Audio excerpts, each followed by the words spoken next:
يا صباح الفل يا صباح الجمال على عيونكم. النهارده بقى هنعمل وصفة سهلة وبسيطة وبصدر فرخة واحد بس. صدر فرخة هيعمل العظمة دي كلها، هيعمل العظمة دي كلها. قبل بقى ما نبدأ الفيديو، حط لنا بقى كده كومنت حلو منكم ليا، بجد بفرح قوي.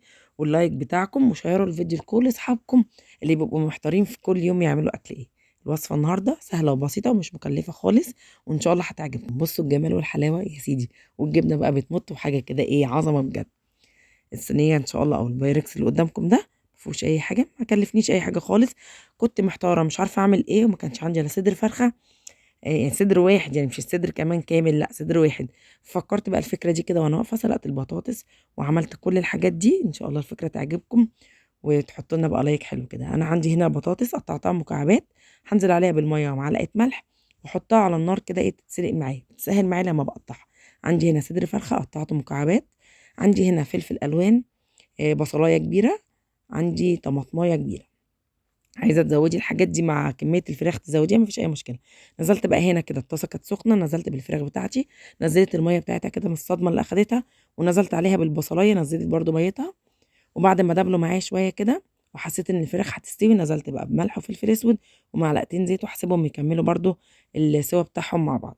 هنزل بقى بعد كده بالفلفل الالوان اللي عندي، كان عندي اخضر واحمر، حطيته. هادي بقى تقليبه حلوه كده لحد لما الفلفل اللي يبتدي يدبل معايا.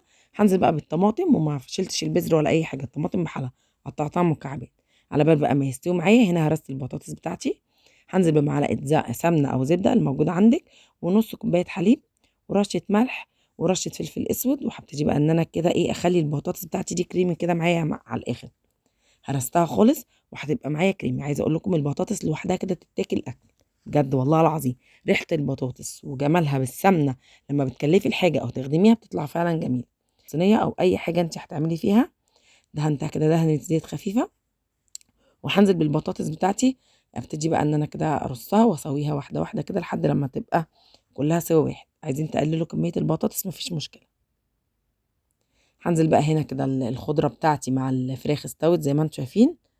هنزل بقى كده ارصها رصه حلوه، وانزل برشه جبنه عليها وادخلها الفرن من تحت ومن فوق. انا فتحت الشوايه عليها وفتحت الفرن، لان كده كده البطاطس مستويه والفراخ مستويه وكل حاجه. ففتحت الفرن والشوايه في وقت واحد، اديت من تحت كده شويه قرمشه خفيفه، واديت شكل جميل من فوق. الف هنا على عيونكم طلعت بالعظمه دي.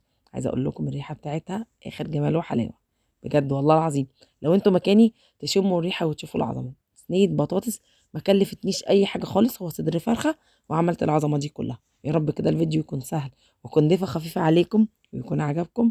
ومعلش انا بتاخر عليكم في الفيديوهات، عندي ظروف كده كتيره، المدارس والامتحانات. ان شاء الله الايام الجايه اكون معاكم باذن واحد احد، واحلى صينيه بطاطس بصدر فراخ بس. والفيديو ان شاء الله هيعجبكم باذن الله. كنت معاكم رشا السيد، اشوفكم في فيديو جديد، والسلام عليكم ورحمه